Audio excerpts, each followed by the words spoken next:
Good morning and welcome to the New Mexico National Guard Bataan Memorial Museum.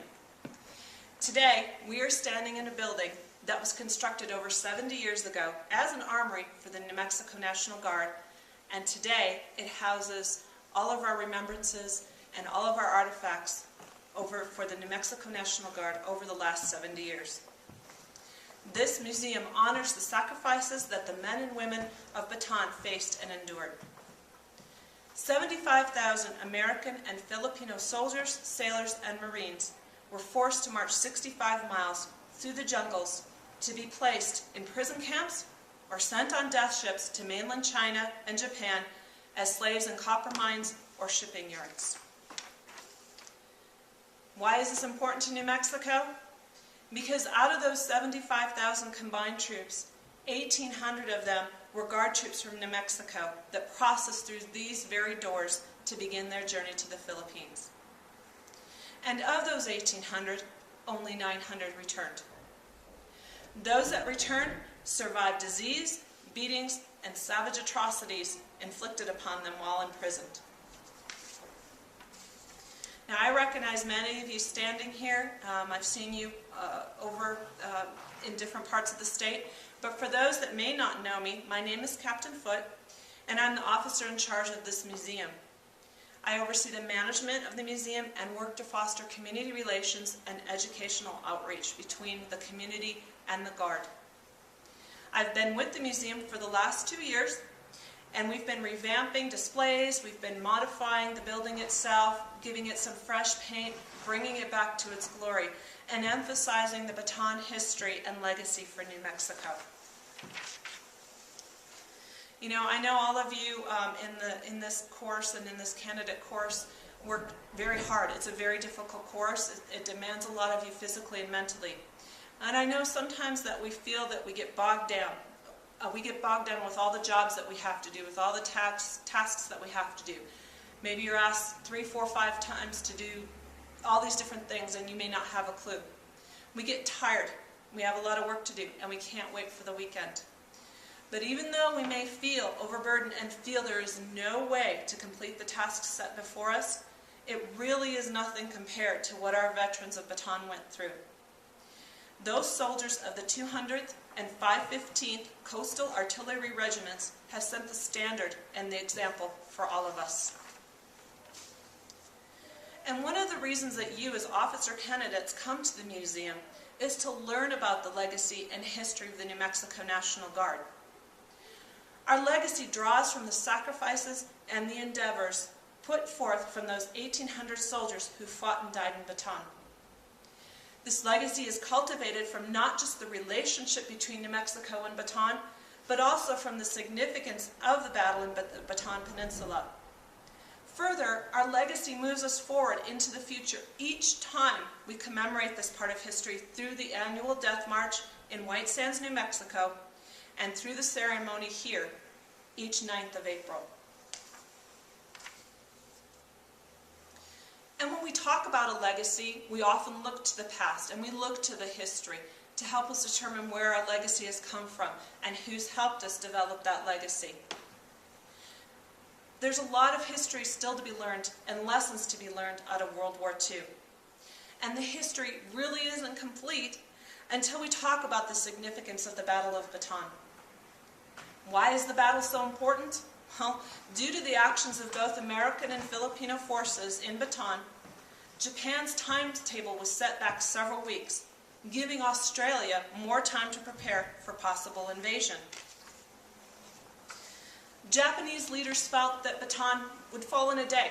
It wasn't a big deal. You know, you fly over, drop a couple bombs, and they'll surrender.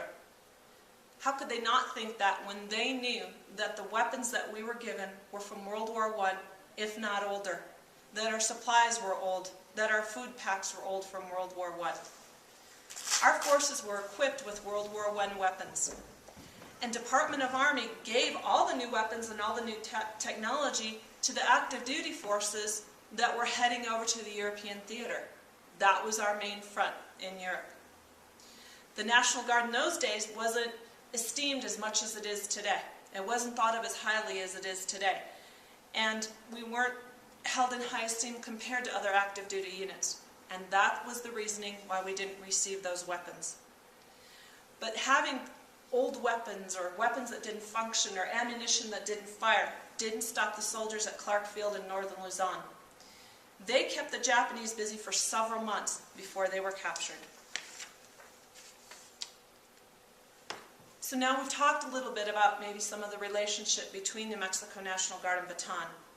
Because many of those soldiers keeping the Japanese busy were the soldiers of the 200th Coastal Artillery from New Mexico. In January 1941, 1,800 soldiers were sent to Fort Bliss, Texas to just start annual training, to do some exercises. However, 9 months later, they were on their way to the Philippines. They were stationed at Fort Stotsenburg, which is 75 miles north of Manila.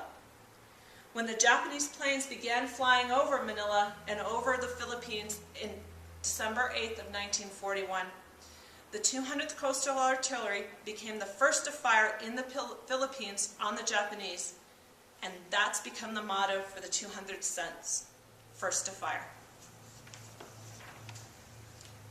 As the Japanese invasion continued and intensified, the decision was made to send over 300 officers and enlisted personnel from northern Luzon to Manila to oversee the evacuation, protect the citizens, and make sure those that needed to could evacuate out of Manila.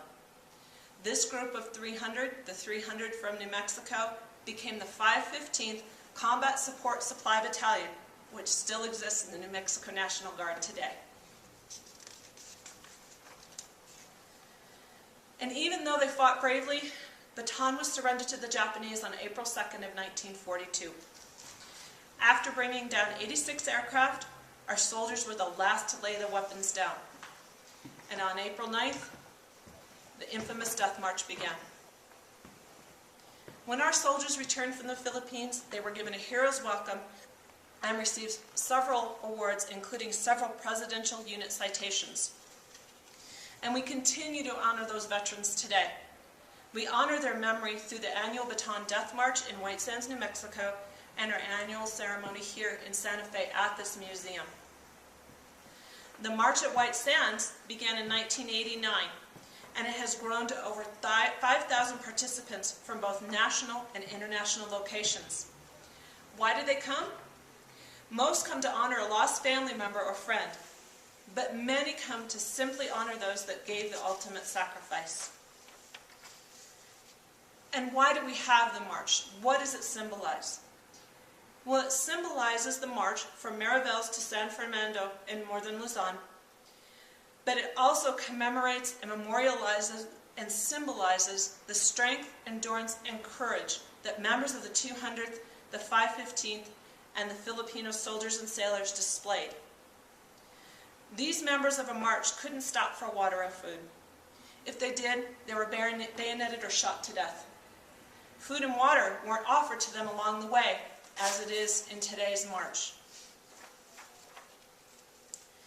So it's with these thoughts in our heads, and obviously some of the things that we have in the museum, and points in mind, that we begin to see how the Battle at Bataan and the Death March have become an integral part of our Guard legacy today. Our legacy originates from a brave group of men and women that suffered and died fighting for freedom in Bataan.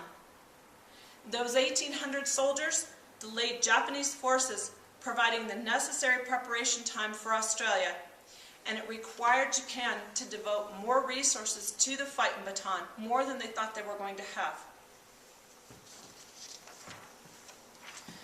Our present and future legacy lies in our honoring of these veterans through the annual Death March and the ceremony that we have here every April 9th. We bring all our batons, we invite them here, our Bataan veterans here, and we have a ceremony that starts in Santa Fe at the governor's area, and then we bring them over here and we tour them through the museum. And it's an emotional, extremely emotional experience for many of our soldiers and survivors. But we can't relegate our remembering to just 2 days a year. We need to think of these veterans when we think we can't go on, or when we're having a tough time in the field, or when it's too hot or too cold to do a job and we're too tired. When you think you can't go on, remember what true endurance and strength is. Remember those vets and remember and pass on the legacy. Webster's dictionary defines legacy as something transmitted by or received from an ancestor or predecessor or from the past. And we have been given something. We have been given the gift of freedom. We've been given the ultimate example of endurance, courage, duty, and honor from our Bataan veterans. Today we have very few vets left. We lost 10 just in this last year. Don't let their experiences and lessons be forgotten. Take the time to learn and understand what it means to go beyond the standard. When the general says beyond the standard and our response is Bataan, think about what those words mean and how we can use them to continue to go beyond the minimum expected. Thank you.